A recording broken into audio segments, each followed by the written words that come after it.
Hi, I'm going to take you through an entire Thanksgiving dinner and let's get started.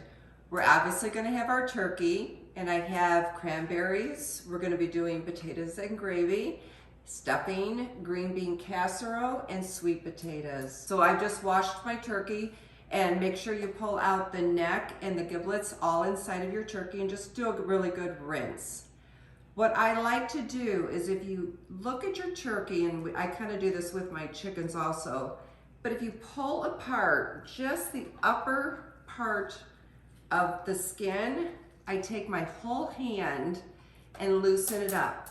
This is where I like to season the turkey so it gets really more into the breast of the turkey and just not onto the skin. So on one side, I just shove my whole hand in there and kind of loosen them up. And on this side, we're just gonna do the exact same thing. So it's kind of a rolling of your hand and you'll start feeling it, but get in there and get really good because we're gonna be putting together our mixture for seasoning inside the turkey. I do like to stuff my turkey with the stuffing, but if you do not want to, what I would do is probably do some onions and thyme and just fill it right inside the cavity with salt and pepper, really good, and roast it that way. It's underneath the skin. I'm gonna probably take about 2 teaspoons of salt and about a teaspoon of pepper. I have a stick of butter softened already, so I'm gonna put that in. So what we're gonna be doing is making just a really nice herbed butter mixture that's gonna go inside the skin, and as it's baking, it's just gonna drip right into all the breast. So I had chopped up some fresh herbs of rosemary, thyme. What I'm gonna do is just kind of cream all this together. Take a half of your mixture, roll it into your hand like this. There's really not a pretty way to do it. And what you're gonna do is just roll all that inside the turkey breast. So I'm just taking all the butter, making sure it gets really deep down in here, and get that, and then I take the rest of it and it goes on the other half of the turkey. So I just put that here.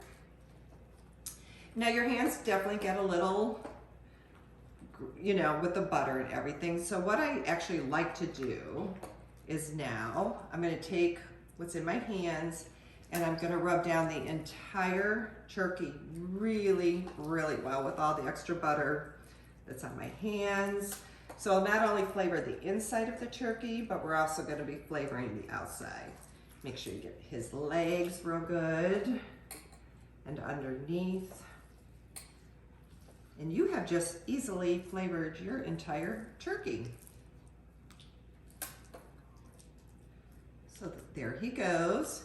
So I'm gonna go wash up my hands and then I'm gonna be showing you the stuffing that I'm gonna be putting in here. So now we're ready for the stuffing mixture. So I actually mix up several different types of packages in here. Artesian bread stuffing, and then I found traditional stuffing, so that's what I'm gonna be doing this year. So these 2 packets will be going actually into my bowl, and I am going to now saute 8 sticks of celery, onion, and chicken stock. So that's gonna start getting sauteed now, and then we're gonna mix the 2, and butter is what really makes my stuffing. So we use Kerrygold. I'm gonna saute these 3 things up in chicken stock, and make sure you have an extra thing of chicken stock heated, which I will be having in here as we add for the moisture of the stuffing. Prepare the stuffing. What I do is I adjust to make sure that it's very moist. To add any extra chicken stock, I would make sure I would warm up another section of it and then pour it in here, but this worked out perfectly this year, so I'm good to go. If you'd like to add your livers, make sure you cook it first, chop it up real fine, and then add that to your mixture, just maybe the last few minutes of your celery and onions if you'd like to do that. So now I'm just gonna go stuff my turkey. So I've stuffed my turkey with the amount that I had that would fit inside the cavity. This I will have in another pan that I will be baking maybe the last 30 minutes of my time period. So when the turkey is done though, I will be pulling out the stuffing that was in here, mixing it with what I was baking prior, and you'll get an absolutely fabulous taste for that. So with this, the one thing you want to do, make sure, is you take your 2 legs and you're going to kind of turn your pan. And I know some people tie them up, but actually all you have to do is give them a good turn underneath the turkey. And I do cover the very end parts of this with foil. And then I do a very loose foil covering, kind of almost like a tent, while I'm cooking this, not real tight or anything like that. I also will take just a little bit of water for underneath my pan just to let it steam through, and get this into the oven at 350 degrees. And I'm at 21 pounds this year, so I will be about 4.5 hours. When you're checking your time, the most important thing too, when your turkey is done, that it gets to rest for at least 20 to 30 minutes.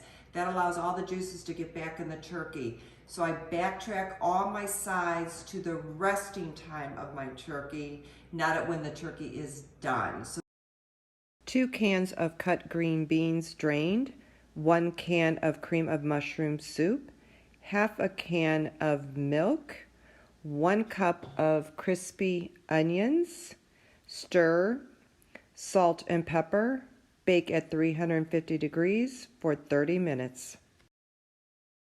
4 pounds of Idaho potatoes, boiled, drained, lightly mashed, salt, pepper. Have reserved 1 cup of butter, pouring half in, with 1 cup of warm milk, half in. Lightly mix. Continue to add milk and butter to desired creaminess. Mix. Salt to taste. 3 cups sweet potatoes, 2 eggs, half a cup of softened butter, half a cup of sugar, 1 teaspoon vanilla. Mix. Stir in a half a cup of coconut. Place in oven-safe casserole dish. Top with half cup of chopped pecans. My secret ingredient from See's Candy, the Scotch Kisses. Place 6 on top. Bake at 350 degrees or cover for the next day. Bring 1 cup water and 1 cup sugar to a boil. Add 3 cups Ocean Spray frozen cranberries. Turn to a boil. Reduce heat and boil for 10 minutes. Zest half of an orange. Place in glass container and refrigerate overnight.